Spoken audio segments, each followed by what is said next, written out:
والصلاة والسلام على رسول الكريم أما بعد فأعوذ بالله من الشيطان الرجيم بسم الله الرحمن الرحيم فقد قال الله تبارك وتعالى في القرآن المجيد والفرقان الحميد ولو دخلت عليهم من أقطارها ثم سئلوا الفتنة لآتوها وما تلبثوا بها إلا يسيرا ولقد كانوا عاهدوا الله من قبل لا يولون الأدبار وكان عهد الله مسؤولا. صدق الله مولانا العظيم وبلغنا رسوله النبي الكريم ونحن على ذلك لمن الشاهدين والشاكرين والحمد لله رب العالمين. تمام تعریف اور توصیف اس اللہ جل مجدہ الکریم کی ذات مبارکہ جو خالق کائنات بھی ہے، مالک شہنشاہ بھی ہے. لاکھوں کروڑوں درود و سلام نازل ہوں اس نبی محتشم پر جس کی وجہ سے اللہ تعالیٰ نے ہم سے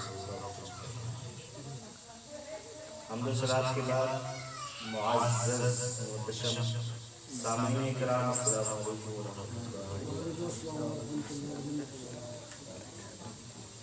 ہر ہفتے کی طرح اس بار بھی ہم درس قرآن کی نشست میں تشریف فرما. اللہ تعالیٰ ہمارے بیٹھنے کو قبول فرمائے اور اس مشن کو تا زندگی قائم کرنا.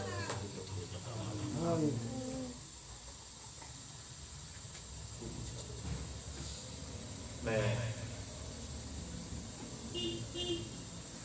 آپ کے سامنے جنگ احزاب یعنی جنگ احد کے واقعات بیان کر رہا ہوں. یہ ایک ایسی جنگ ہوئی اسلام کے اندر کہ مسلمان تھے تو تھوڑے لیکن انہیں خوب آزمایا گیا. ان کی جانچ پڑتال کی گئی کہ یہ ہے کیسے. اس میں سے اکثر منافقین چھٹے نکلے.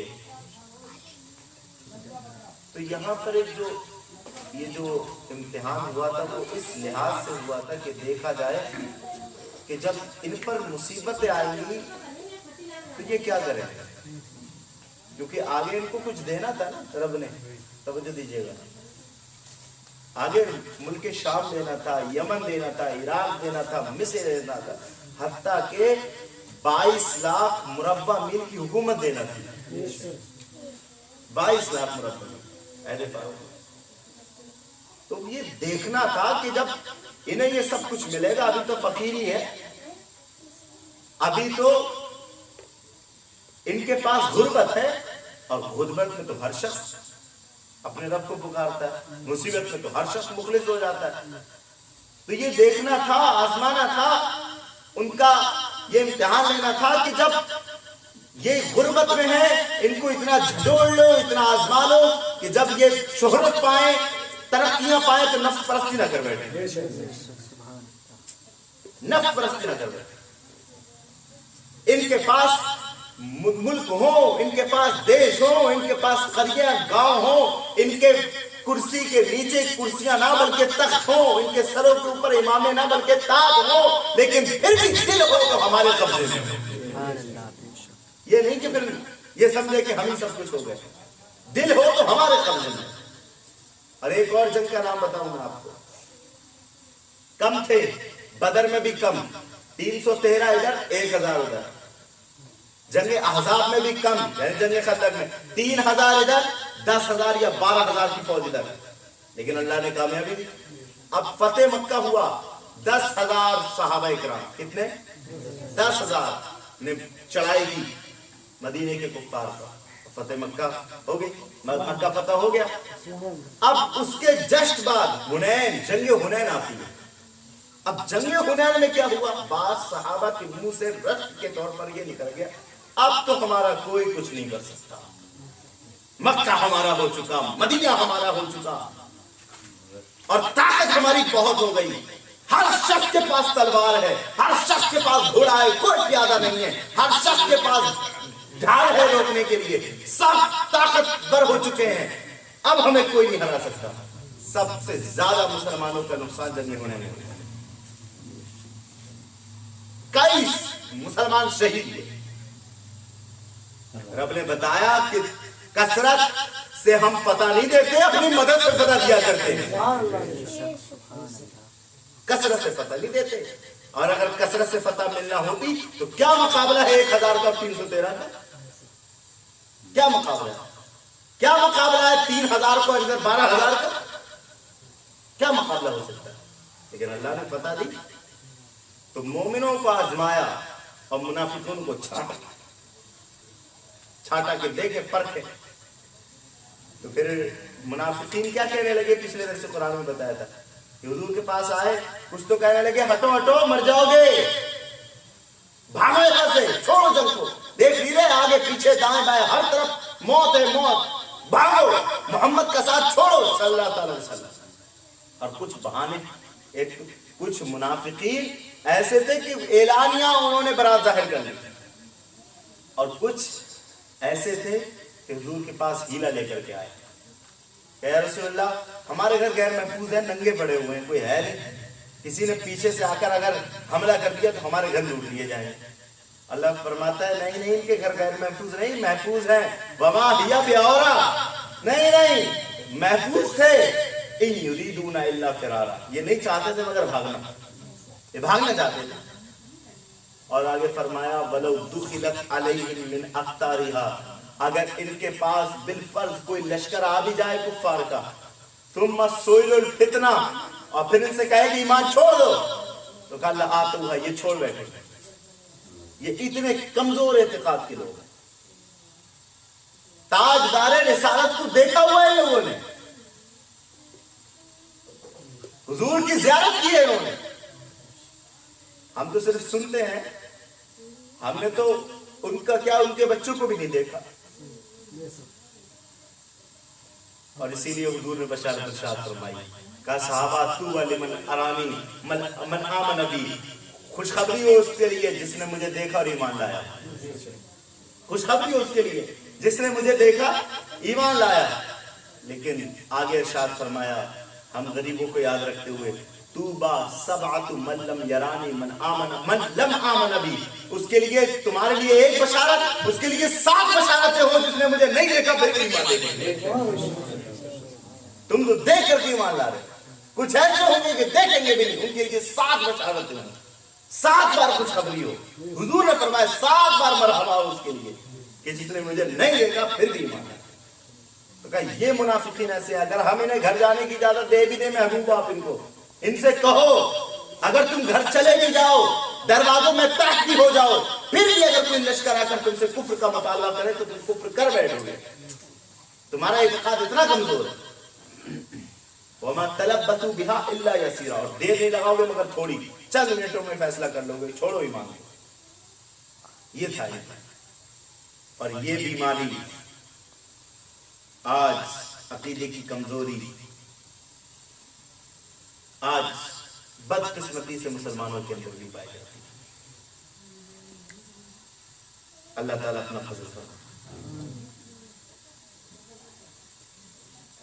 معلوم ہوا کہ جب بندہ یقین اور صبر کی کمی کا شکار ہو جاتا ہے، یقین نہیں رہتا اور صبر کی کمی ہوتی ہے، ثابت نہیں رہتا، جب بندہ